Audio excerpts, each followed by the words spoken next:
Hello बच्चों, कैसे हैं आप सब लोग। स्वागत है आपका हमारी आज की हिंदी क्लास में। तो बच्चों, आज हम पढ़ेंगे पाठ्य पुस्तक 8 का अध्याय 12 हिरोशिमा की आग।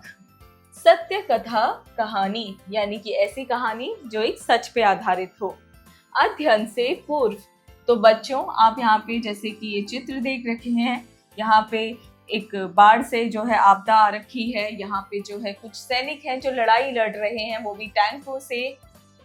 यहाँ पे देखिए सब कुछ टूटा फूटा पड़ा है, यहाँ पे सूखा पड़ा हुआ है, बॉम्ब ब्लास्ट हो रहे हैं, बाढ़ आ रही है। तो बच्चों, ये सारी ही जो चित्र हैं ये आपदाओं के चित्र हैं।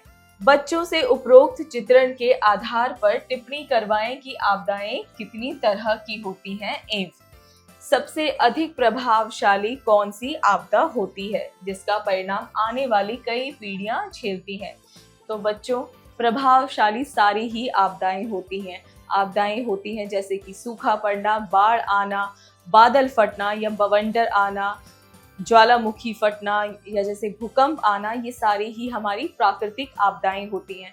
लेकिन बच्चों, कहीं पे युद्ध होना या बॉम्ब ब्लास्ट होना, ये एक तरह से मानव की खुद की ही रचना है। मानव ही जो है बॉम्ब बनाता है और फिर उसे लड़ाई में यूज करता है, इस्तेमाल करता है दूसरे देश को हराने के लिए।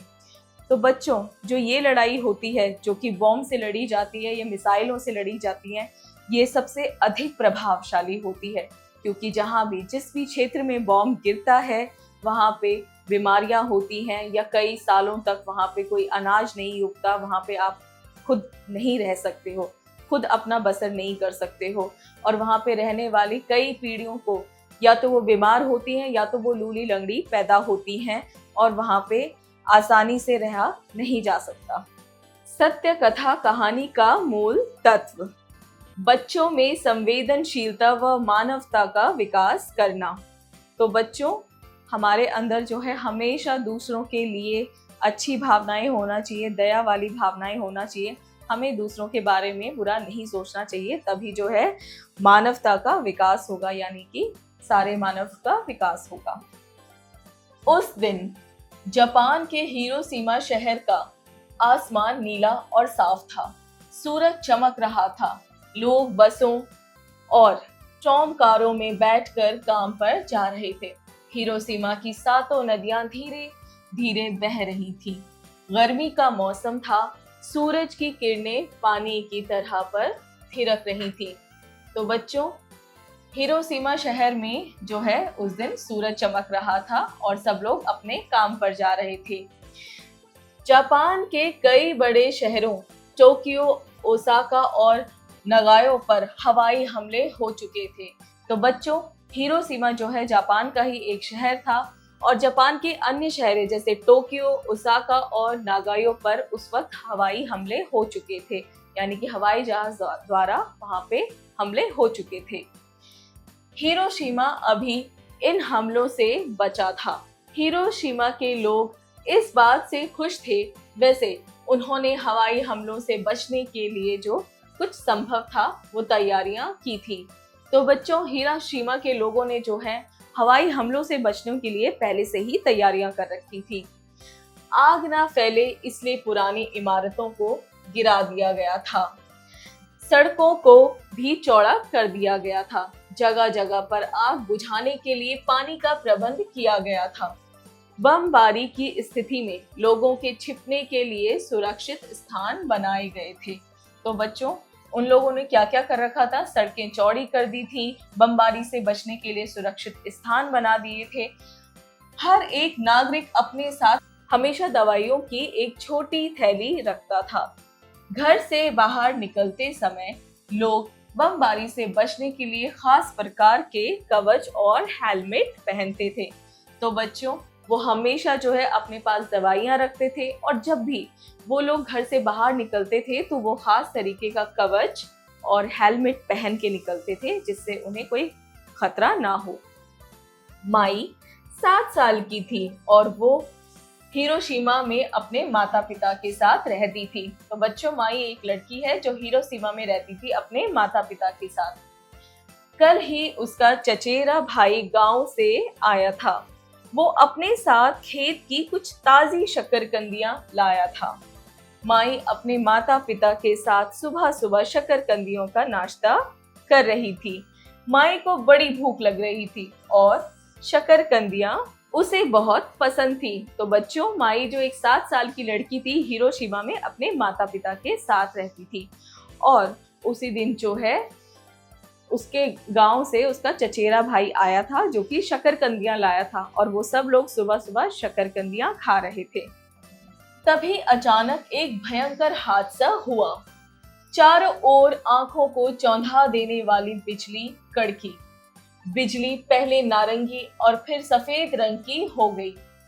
ऐसा लगा जैसे हजारों बादलों से एक साथ बिजली गिरी हो। इस भयानक धक्के के प्रभाव से ऊंची ऊंची इमारतें कांपने लगी और ढहने लगी। तो बच्चों, उसी वक्त क्या हुआ? एक भयंकर हादसा हुआ। आसमान में एक नारंगी रंग की बिजली कड़की। उसके कड़कने के बाद क्या हुआ कि वहां की ऊंची ऊंची इमारतें जो हैं वो डगमगाने लगी। इस प्रलय से कुछ क्षण पहले ही अमेरिका वायुसेना के विमान इनोलागे ने हिरोशिमा के ऊपर उड़ान भरी थी। तो बच्चों, जब ये नारंगी रंग की बिजली उन्हें दिखाई दी थी, उससे कुछ क्षण पहले ही जो है अमेरिका के एक विमान ने जो है हिरोशिमा के ऊपर उड़ान भरी थी। उसने ही इस विस्फोटक बम को गिराया था। तो जो विमान बच्चों उड़ा था, उसी ने जो है इस बम को गिराया था हिरोशिमा पर। ये कोई साधारण बम नहीं था, ये एटम बम था। बम का नाम B-29 विमान के चालकों ने लिटिल बॉय रखा था। लिटिल बॉय हिरोशिमा शहर पर 6 अगस्त 1945 को सुबह 8:15 पर गिरा। तो बच्चों, वो जो नारंगी रंग की जो बिजली कड़की थी, वो असल में बॉम्ब था जिसका नाम था लिटिल बॉय, और जो कि अमेरिका के विमान ने ही हिरोशिमा शहर पे गिराया था 6 अगस्त 1945 को।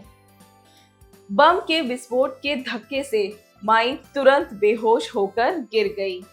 तो बच्चों, जैसे ही बम विस्फोट हुआ वैसे ही जो है माई बेहोश हो गई। कुछ घंटों बाद जब उसे होश आया, तब चारों तरफ एकदम सन्नाटा था और आसमान का रंग काला स्याह हो गया था। तो बच्चों, जब उसे होश आया तो उसने देखा चारों तरफ सन्नाटा है और आसमान का जो रंग है वो काली स्याही की तरह हो गया है। शुरू में तो वो हिल भी नहीं पाई। वो सब और चीजों को जलता देखकर डर गई। फिर अंधेरे में कुछ दूरी पर उसे एक लाल रोशनी दिखाई पड़ी। कुछ देर बाद उसे माँ की आवाज सुनाई पड़ी। माँ उसे बुला रही थी। तो बच्चों, चारों तरफ माई ने जो है अंधेरा देखा और साथ में आग देखा। सब कुछ वहां जल रहा था। फिर उसकी माँ ने उसे बुलाया। माई ने बड़ी मुश्किल से अपने ऊपर पड़े हुए लकड़ी के तख्ते को हटाया। तो बच्चों, माई क्या करती है, उसके ऊपर जो है लकड़ी का तख्ता गिर जाता है तो वो उसे हटाती है। तब तक माँ उसके पास दौड़ी हुई आई और उसे अपने गले से लगा लिया। हमें जल्दी करनी चाहिए, माँ ने कहा। देखो तुम्हारे पिता आग में कितनी बुरी तरह से फंसे हैं। तो बच्चों, उसकी माँ ने कहा उससे कि हमें जल्दी करना चाहिए क्योंकि उसके पिताजी जो है आग में बुरी तरह फंस चुके थे। कुछ देर तक तो माई और माँ आग का भयानक तांडव देखती रही और प्रार्थना करती रही। फिर माँ तेजी से लपटों में घुसी और पिता को सुरक्षित बाहर लाई। तो बच्चों, फिर उसकी माँ जो है तेजी से लपटों में घुसती है और उसके पिता को बाहर लेकर आती है। अच्छी तरह से पिता की हालत का मुआयना करके माँ ने कहा, बहुत बुरी तरह से जल गए हैं। फिर उन्होंने अपने किमोनो के कमरबंद को खोला और उसे अपने पति के शरीर पर पट्टी बांधी। तो बच्चों, उसके पिताजी जो है बहुत बुरी तरह जल गए थे। तो माँ ने क्या किया, अपने किमोनो के कमरबंद को खोला और उन पर पट्टी कर दी। उसके बाद उन्होंने पति को पीठ पर उठाया और माई का हाथ पकड़कर दौड़ने लगी।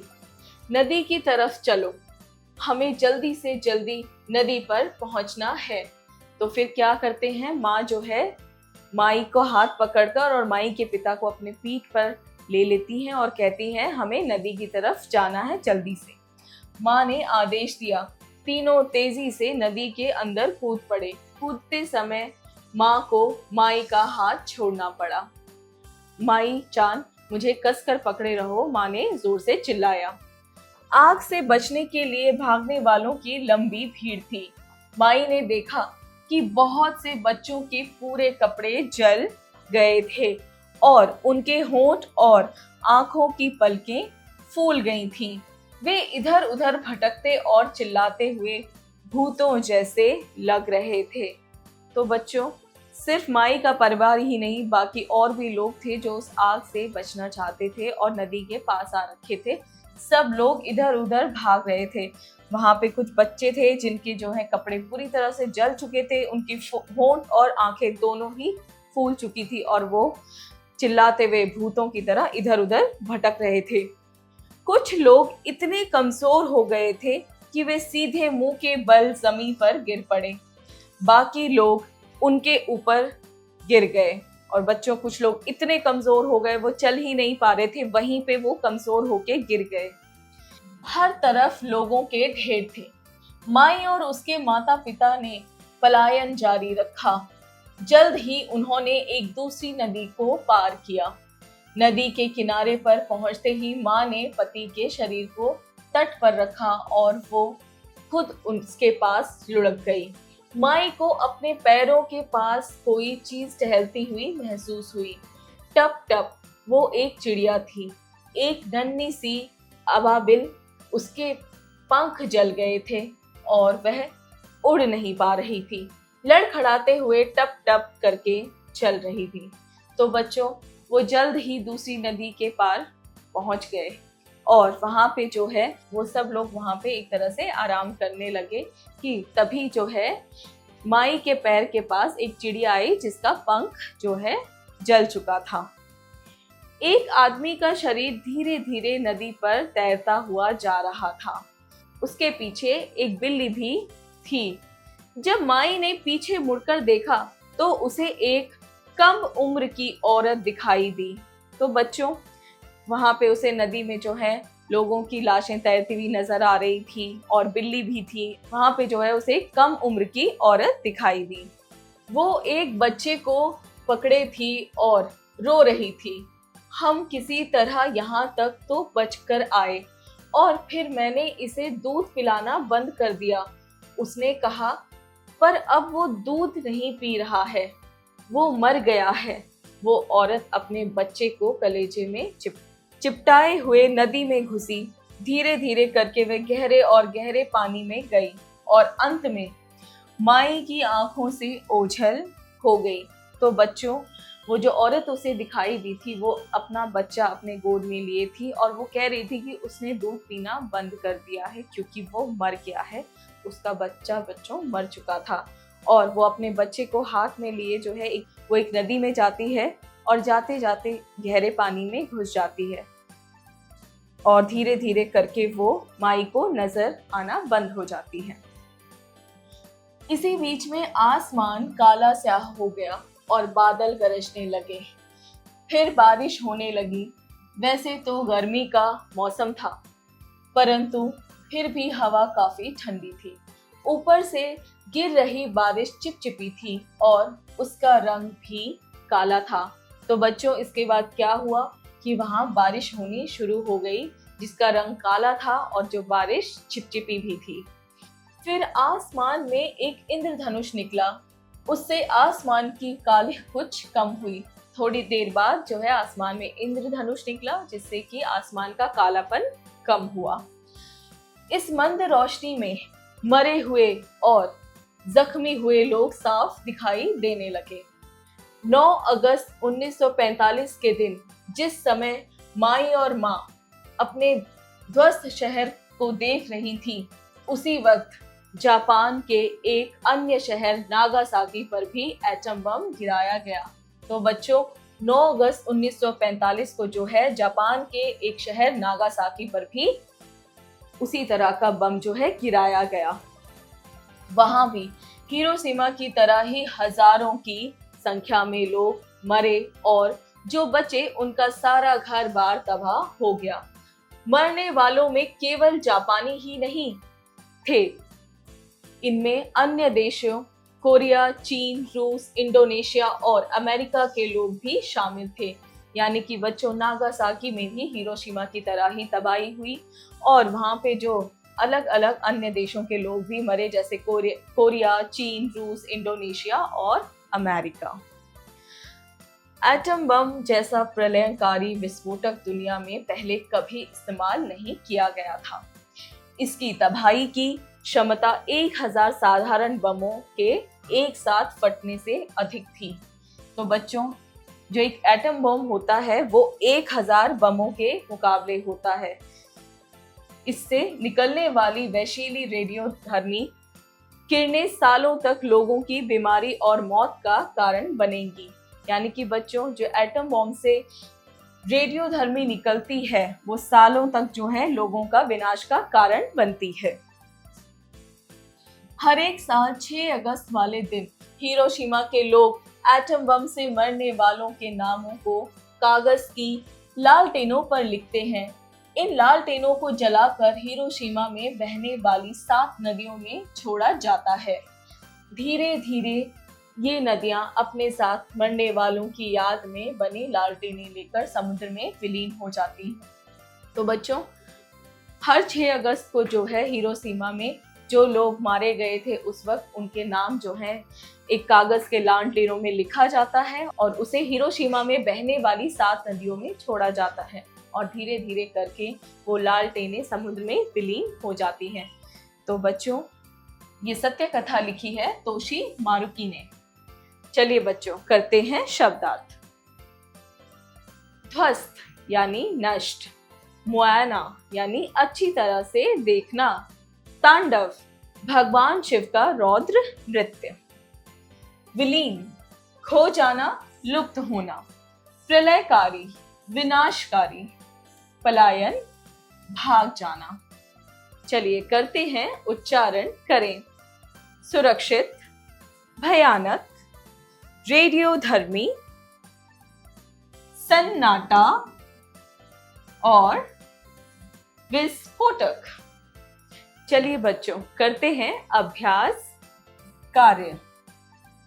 जरा बताइए स्पीकिंग स्किल्स, यानी कि इन प्रश्नों के उत्तर आपको बोल कर देने हैं। प्रश्न 1, दिए गए प्रश्नों के उत्तर बताइए। क, हिरोशिमा नागासाकी से पहले जापान के किन शहरों पर हवाई हमले हुए?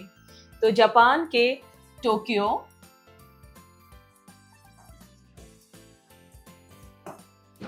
ओसाका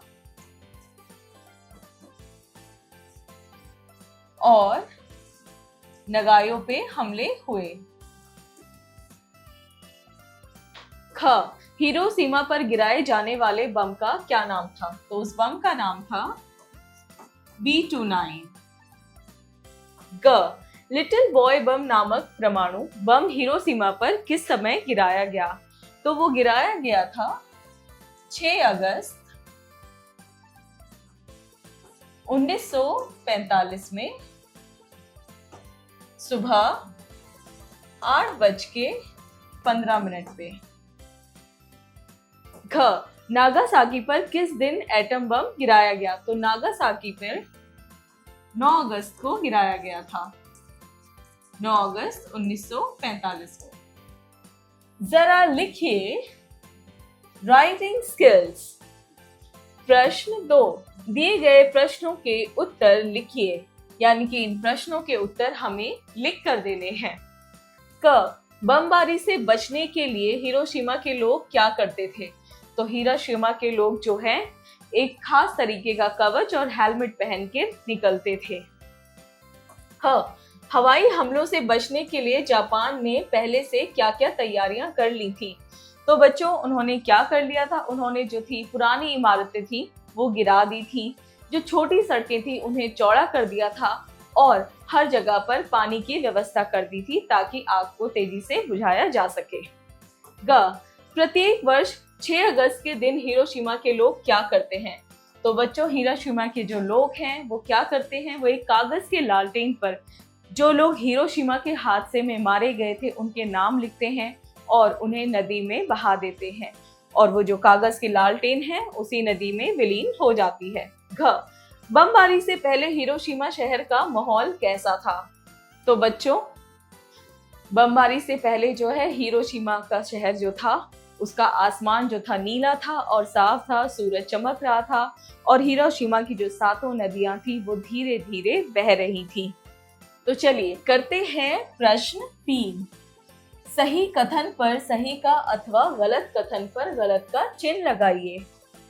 क, हिरोशिमा में 8 नदियां बहती हैं।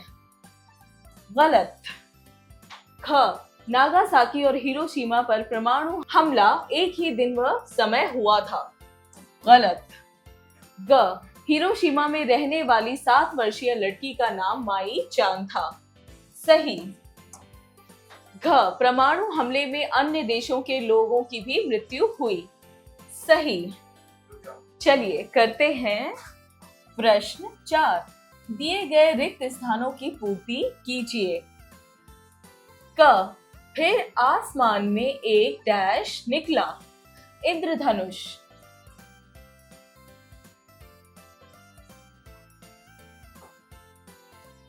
ख, माई को डैश बहुत पसंद थी।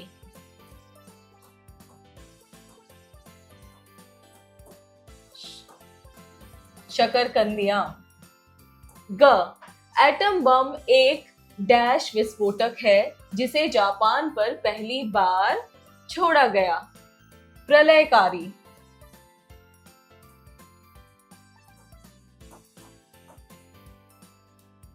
घ, माई के माता पिता ने डैश जारी रखा। पलायन।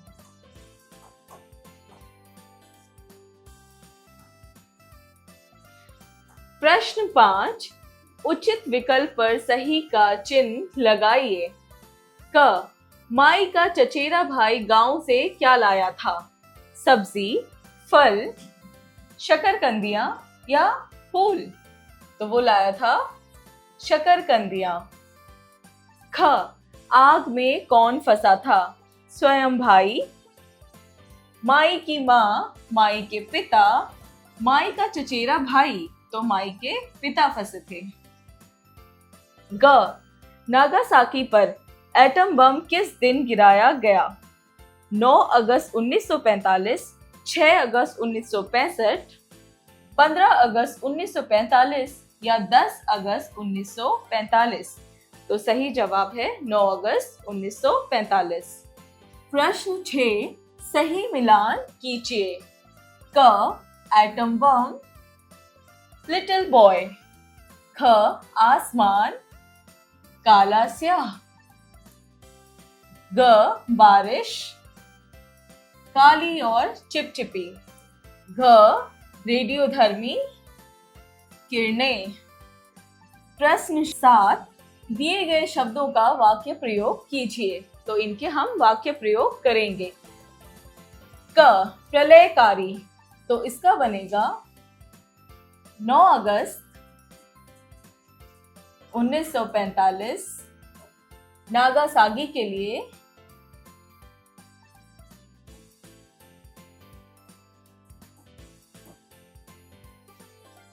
प्रलयकारी था।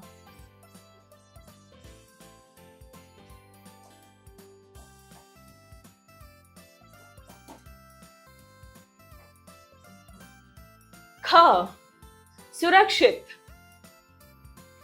तो इसका बनेगा हर व्यक्ति वहां से सुरक्षित निकलने की कोशिश कर रहा था।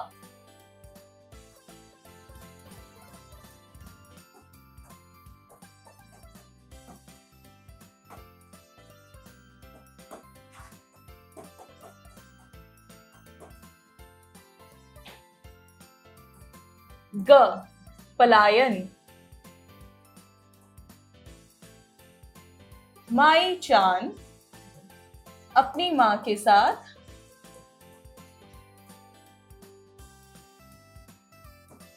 पलायन कर रही थी। घ मानवता, तो इसका बनेगा मानवता का संहार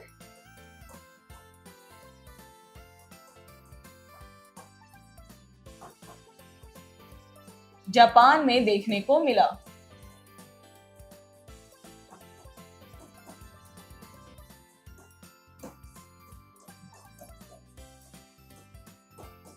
ड़ विलीन, तो इसका बनेगा सारा का सारा शहर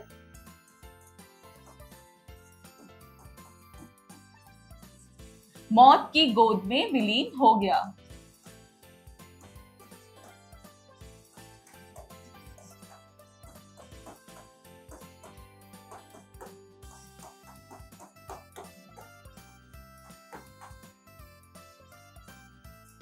च कालिख, इसका होगा आसमान पर कालिख छा गई।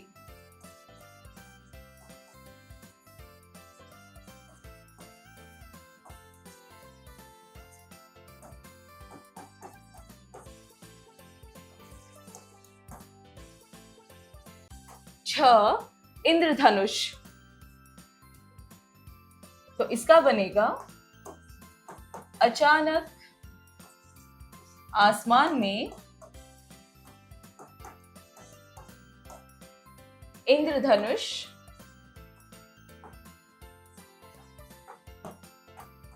की किरणें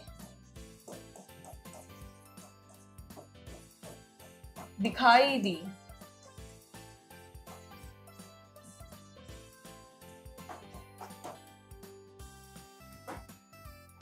ज सन्नाटा, चारों तरफ सन्नाटा छा गया।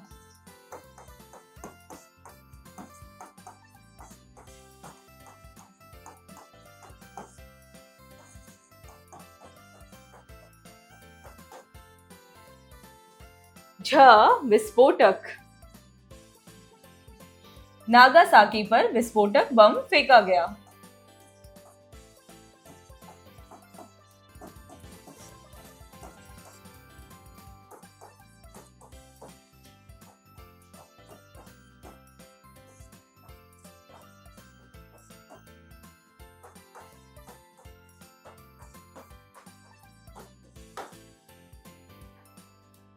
या इस्तेमाल, तो इसका बनेगा एटम बम का इस्तेमाल करके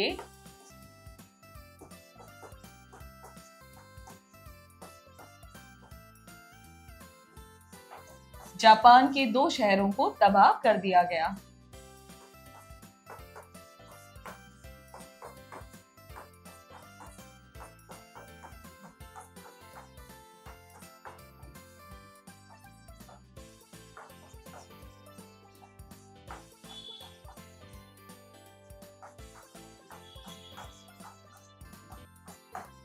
जरा सोचिए, क्रिटिकल थिंकिंग। प्रश्न 8, एटम बम का हिरोशिमा नागासाकी पर क्या प्रभाव पड़ा? क्या आज भी एटम बम का प्रभाव वहां देखने को मिलता होगा? सोचकर लिखिए। तो बच्चों, आपको इसमें बताना है कि हिरोशिमा और नागासाकी पर जो बॉम्ब गिरा था, क्या उसका प्रभाव आज भी होगा वहां पे, और क्या प्रभाव पड़ा होगा वहां पे? तो आपको ये सोचना है और लिखना है। प्रश्न 9, अमेरिका ने जापान पर एटम बम क्यों गिराया होगा? अमेरिका और जापान के किन अंतरराष्ट्रीय मुद्दों ने प्रलय का तांडव किया? कक्षा में चर्चा करते हुए कारणों सहित उत्तर लिखिए। यानी कि आपको इसमें लिखना है कि अमेरिका ने आखिरकार जापान पर क्यों बम गिराया था और उस वक्त उनके अंतरराष्ट्रीय मुद्दों क्या रहे होंगे। प्रश्न 10, वर्तमान युग में अभी भी कुछ राष्ट्रीय परमाणु हमले की तैयारी में लगे हुए हैं। यदि कालांतर में 2 राष्ट्रों के बीच परमाणु हमला हुआ तो सोचकर बताइए कि उसका कितना और कैसा प्रभाव मानवता का विनाश करेगा। तो बच्चों, आपको बताना है, अगर दोबारा इस तरीके का परमाणु हमला होता है तो वो किस तरीके का विनाश करेगा, आपको इसी के बारे में यहाँ पे बताना और लिखना है। प्रश्न 11, आपदाओं से निपटने के लिए जापान ने अपने नागरिकों को किस प्रकार का प्रशिक्षण दिया होगा ताकि जान माल की क्षति ना हो पाए? कक्षा में संवाद स्थापित कर लिखिए। यानी कि बच्चों, जापान में लोगों ने उन आपदाओं से बचने के लिए क्या योजना बनाई होगी या फिर किस प्रकार अपने आप को बचाया होगा, ये आपको इस उत्तर में लिखना है। चलिए करते हैं, जरा भाषा पर गौर कीजिए। Language skills. प्रश्न 12, दिए गए शब्दों में से उपसर्ग अलग कर सार्थक शब्द पुनः लिखिए। तो चलिए करते हैं। का, सुरक्षित, तो इसका उपसर्ग है सु और सार्थक शब्द है रक्षित। ख, बमबारी, तो इसका है उपसर्ग बम और सार्थक है बारी। प्रभाव, इसका उपसर्ग है प्रभाव, इसका उपसर्ग है प्र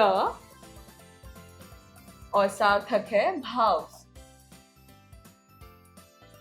घ, एकदम, एक है उपसर्ग और दम है सार्थक। प्रश्न 13, उचित स्थान पर अनुस्वार अनुनासिक लगाकर वर्तनी शुद्ध कीजिए। क, शकरकंदियां, तो इसका होगा शकर कंदियां। ख, प्रबंध, तो ये है प्रबंध।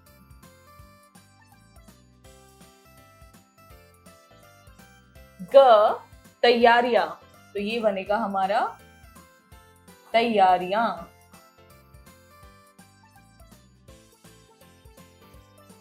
गांव, तो इसे हम गांव लिखेंगे। मुंह, ये होगा हमारा मुंह। पौधा, तो इस पे लिख करेंगे हम पौधा। इंडोनेशिया, तो ये है हमारा इंडोनेशिया।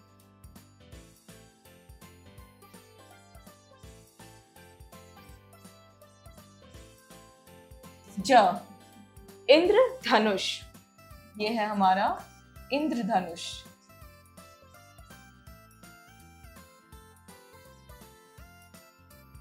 चलिए करते हैं अगला प्रश्न 14, दिए गए शब्दों में गलत र चिन्ह लगे हुए हैं, उन्हें ठीक कर पुनः लिखिए। तो पहला है क, गर्मी, तो ये है हमारा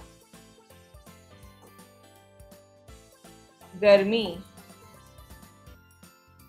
ख, प्रकार, तो इसमें आएगा हमारा ये वाला रा, प्रकाश। ग, प्रलय, तो ये है होगा प्रलय। घ, प्रार्थना, तो ये होगा हमारा प्रार्थना।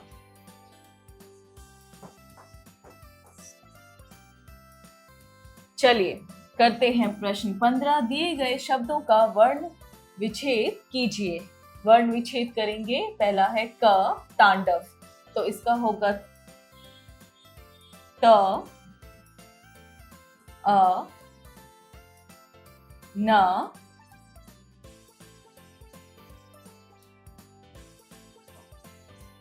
व, अ, ये होगा हमारा इसका विच्छेद। ख, चिल्लाते, तो इसका विच्छेद बनेगा च, ई, ल, आ, त प्लस ए।